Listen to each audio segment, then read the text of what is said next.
Jeffersonian Florida, the Reconstruction era. And the Reconstruction era is a complicated time in Florida's history. It is a time where you have ex-Confederates doing battle with carpetbaggers, they're freed blacks, and this is when it becomes obvious that, irrespective of what other things we attribute to Jeffersonian philosophy, a slaveocracy and a segregationist, well, a racist society, and then once once the slaves are free, a segregationist society is the fundamental essence of Jeffersonian democracy. So we have Governor William Marvin, who is from New York but had spent time in Florida. He is a Democrat.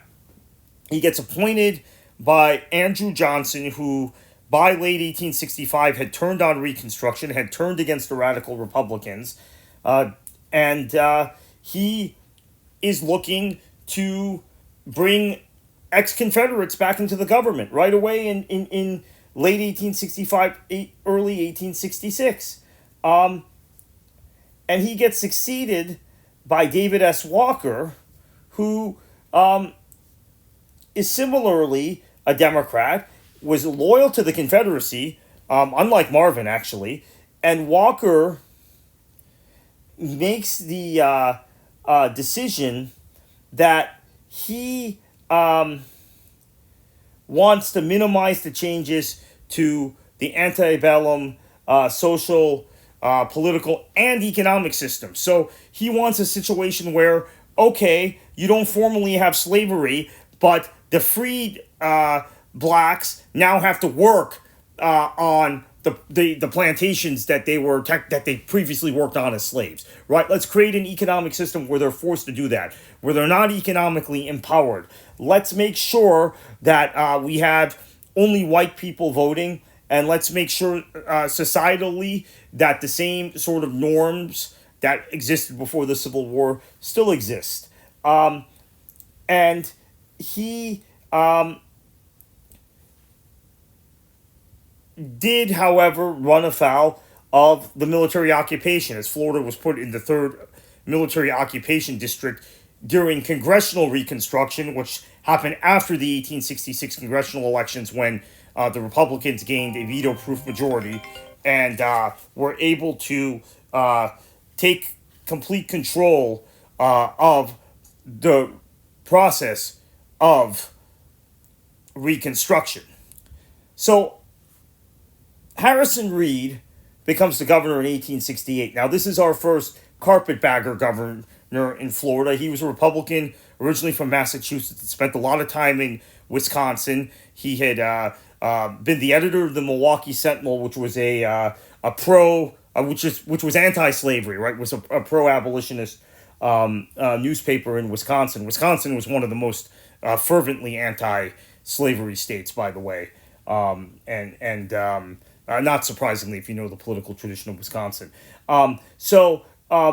He becomes the governor. He's a carpetbagger, and the freedmen are the ones who voted to put him in office, right? He becomes a governor elected by freedmen. He gets impeached several times. If you want to know more about Reed, check out the Florida History podcast about the year where we had this controversy in 1872. Now, Reed had a Secretary of State that he appointed named Jonathan Clarkson Gibbs, who was the first African-American cabinet member in Florida and had been an abolitionist from Philadelphia. He moved south towards the end of the Civil War. He was an ordained minister, and he gets appointed. He becomes active in Republican politics, and he was appointed by Reed to serve as Secretary of State. He had run for Congress and lost. but he does a fantastic job as Secretary of State. He becomes Superintendent of Public Instruction in 1872 and was a lieutenant colonel in the Florida State Militia. He dies very young, though. He dies in 1874, which is really unfortunate, and died too young. Now, Florida also has a Republican congressman, a Republican elected to Congress, and there were some very contentious elections at this point. But Josiah Walls, who's on your screen now, he was elected to Congress. And he also served 4 terms in the Florida Senate from Alachua County. He's a Republican, and he was nominated by the Republican Party in 1870 and served in the 42nd Congress. He was defeated in 1874. Well, he wasn't actually defeated. The election was stolen from him by Jesse. He was reelected in 1872. Was defeated in 1874 by Jesse J. Finley, a former Confederate colonel who was declared the winner after stealing the election and claiming fraud by the Democratic-controlled Congress. And Reconstruction at this point is beginning to run its course. And we know what happens in terms of the corrupt bargain in 1877 to give Rutherford B. Hayes the state of Florida and its electoral votes. Last guy I'm going to talk about in this episode is Ocean B. Hart, who I think is a fascinating figure because he became a Unionist. He was brought up in Jacksonville. He was a Floridian. Isaiah Hart, who the Hart Bridge is named for over the St. Johns River, one of the founders of Jacksonville. This is his son. Ocean B. Hart became became a Unionist, and then had great relations with African Americans. He appointed Jonathan Clarkson Gibbs as superintendent. He tried to push civil rights legislation as governor. Very courageous stand, especially for a native Floridian. He was not a carpetbagger. He dies in 1874.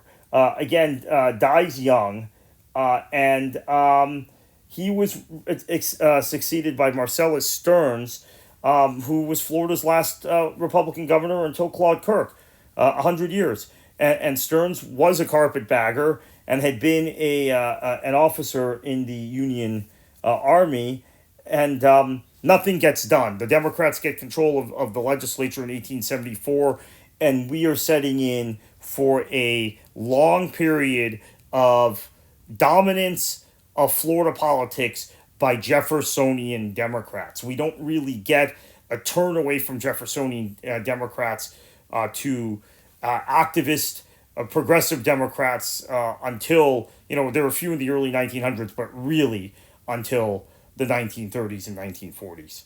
We'll be back next week.